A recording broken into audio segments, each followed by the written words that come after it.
ओह हाय। सो कल तो मेरा, जैसा आप लोगों को पता है कि आप लोग बोल रहे थे कि नेक्स्ट प्रैक्टिकल क्या है, तो फाइनली कल मेरा लास्ट प्रैक्टिकल है, अकाउंटेंसी का प्रैक्टिकल। सो ये देखिए ना, बहुत सारा चीज़ें यहाँ पर रखा हुआ है, ये प्रोजेक्ट वगैरह, फिर मैंने ये बुक्स लिया हुआ है। तो ये सब कुछ आज थोड़ा सेटअप अलग किया है मैंने। होपफुली आपको थोड़ा रोशनी कम दिख रहा है, आपको थोड़ा मेरा चेहरा थोड़ा डार्क दिख रहा है, क्योंकि मैंने कैमरा का जो लाइटनिंग है वो थोड़ा नॉर्मली थोड़ा कम कर दिया है, इसलिए थोड़ा कैमरा का फेसिंग मैंने इस बार थोड़ा बेहतर किया हुआ है। यहाँ पर आपको सफ़ेद दिख रहा होगा, ये रहा। I guess this is the project which I will do. So मैंने प्रोजेक्ट लिया हुआ है, एक बुक लिया हुआ है। सो अकाउंट्स का नॉर्मली हम लोगों का 3 बुक्स था, तो उनमें से मैंने थर्ड, मतलब प्रोजेक्ट जो था वो थर्ड बुक के ऊपर था, वो फाइनेंशियल स्टेटमेंट्स, क्योंकि उसमें थियोरिटिकल पार्ट ज़्यादा है, तो ऑब्वियसली थ्योरी पूछेंगे वाइवा। सो इसलिए मैं वही देख रहा हूँ कि मतलब सिलेबस क्या क्या है, कि भूल गया हूँ मैं सिलेबस। तो यहाँ पर है सिलेबस मेरे पास, ये रहा। कल मेरा लास्ट है ये प्रैक्टिकल, बाय द वे उसके बाद प्रैक्टिकल है नहीं, उसके बाद बोर्ड्स के लिए पढ़ना पड़ेगा। मैंने अभी तक कुछ शुरू भी नहीं किया। तो account syllabus for BP, board practical, accounting ratios, all right, types of ratios and their formulas, accounting ratios, अच्छा, okay, cash flow statement definition and what is outflow and inflow, okay, I get it, understand.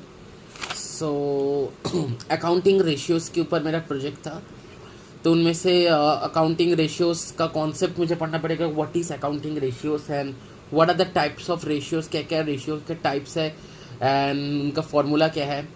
और cash flow statement के ऊपर भी मैंने बनाया था, तो cash flow statement का डेफिनेशन पढ़ना पड़ेगा। What is outflow and inflow of cash. और मैंने एक कंपनी के ऊपर बनाया था, LG इलेक्ट्रॉनिक्स मैंने बना, ऑब्वियसली LG इलेक्ट्रॉनिक्स, हाँ मुझे पूरा याद है। एक सेकंड में देख ही लेता हूँ एक बार।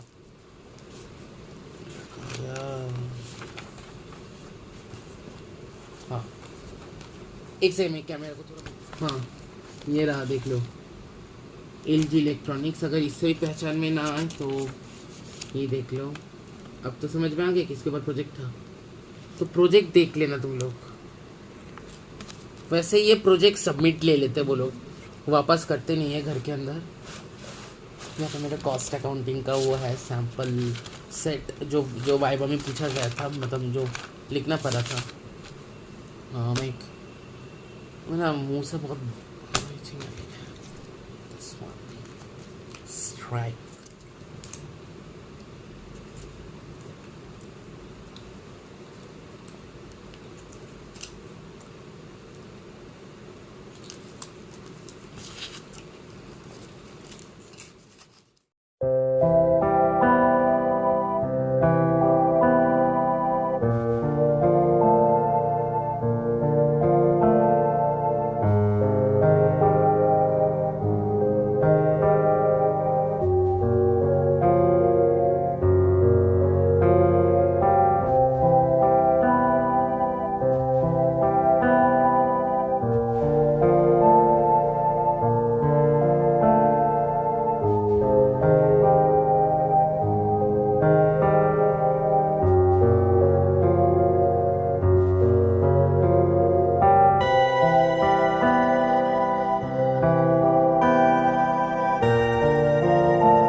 सो यहाँ पर मैंने अपना प्रोजेक्ट का जितना हो सके मैंने वो कंप्लीट कर लिया है, क्योंकि मैंने अपनी कंपनी के ऊपर जो बना था LG इलेक्ट्रॉनिक्स, उसका डेफिनेशन थोड़ा लर्न कर लिया है। उसके बाद फिर मैंने थोड़ा उसका हिस्ट्री, कंपनीज प्रोफाइल वगैरह लर्न कर लिया है। और अभी मैं रेशियोज़ कर रहा हूँ, और यहाँ पर मुझसे गलती हो चुका कि कुछ रेशियोज़ को मैंने मिक्सअप कर दिया है, क्योंकि मैंने सोचा कि पहले मैं यहाँ पर जो किताब है उन किताब से ही पढ़ लेता हूँ, लेकिन फिर मैंने सोचा कि नहीं, अगर किताब से पढ़ने जाऊँगा तो क्योंकि ऑब्वियसली जो एक्सटर्नल आएगा वो प्रोजेक्ट को ही मेंशन करेगा। फिर किताब में थोड़ा अलग लिखा हुआ है, मेरे प्रोजेक्ट के अंदर रेशियोस अलग है, तो अगर वो मैच नहीं हुआ फिर मुश्किल हो जाएगा। तो I don't know if I will go through the project only. मैं बस कुछ चीज़ें थोड़ा यहाँ पर करेक्ट कर दिया हूँ, और अभी बस देखते हैं क्या होता है, क्योंकि मैंने कर लिया है। क्योंकि यहाँ पर जैसे मैंने किया था, सबसे पहले था liquidity ratio, profitability ratio, activity ratio, leverage ratio. अब सारे बुक्स में दिखा रहे सॉल्वेंसी रेशियो, तो मैं थोड़ा कंफ्यूज हो गया कि सॉल्वेंसी रेशियोज है क्या। फिर मैंने जाके लिखा अच्छा, लेवरेज रेशियो को ही सॉल्वेंसी रेशियो कहते हैं, और एक्टिविटी रेशियो को टर्नओवर रेशियो कहते हैं, प्रॉफिटेबिलिटी रेशियो को भी इनकम रेशियो कहते हैं। उसके बाद वो working capital ratio, acid test ratio वगैरह सब में थोड़ा प्रॉब्लम था, मिक्सअप हो गया था थोड़ा, और जगल हो गया था, तो I have cleared it now. चलिए, तो यही था, मैं भी इसी हिसाब से प्रिपरेशन कर रहा हूँ। अब आपसे मिलते हैं कल, देखने के बाद कि क्या होता है। सो गाइस, आज फाइनली हो चुका है मेरा प्रैक्टिकल अकाउंट्स का, और फाइनली मेरा प्रैक्टिकल भी ख़त्म हो चुका है, और कोई प्रैक्टिकल था नहीं, यही लास्ट था। सो प्रैक्टिकल मेरा गया है अच्छा, मतलब उतना अच्छा नहीं गया ऐसा एक्सपेक्टेड कि बाकी दो सब्जेक्ट्स जैसे कॉस्ट ऑफ बिजनेस गए थे। सबसे पहले तो 9:30 को रिपोर्टिंग टाइप था, मैं गया था।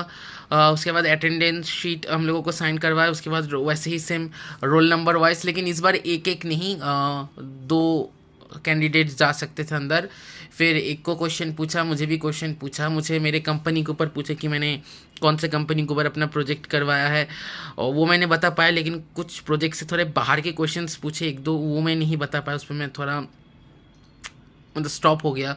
बाकी प्रोजेक्ट से जितने भी सवाल पूछे, क्योंकि मैंने प्रोजेक्ट को बहुत अच्छे से लर्न किया था, प्रोजेक्ट मेरा हो चुका था, मतलब ऐसा कोई नहीं कि प्रोजेक्ट में मेरा कुछ खामियां था। सो या दैट्स ऑल। और अभी बोर्ड्स है नेक्स्ट, और कुछ बाकी तो है नहीं, क्योंकि प्रैक्टिकल्स वगैरह सब कुछ हो चुका है, तो अब सिर्फ बोर्ड एग्ज़ाम ही बाकी है। तो उसका प्रिपरेशन व्लॉग अगर आप लोगों को चाहिए तो आप लोग कमेंट करके बताना, अगर आप लोगों को नहीं चाहिए तो नहीं दूंगा। So okay, bye.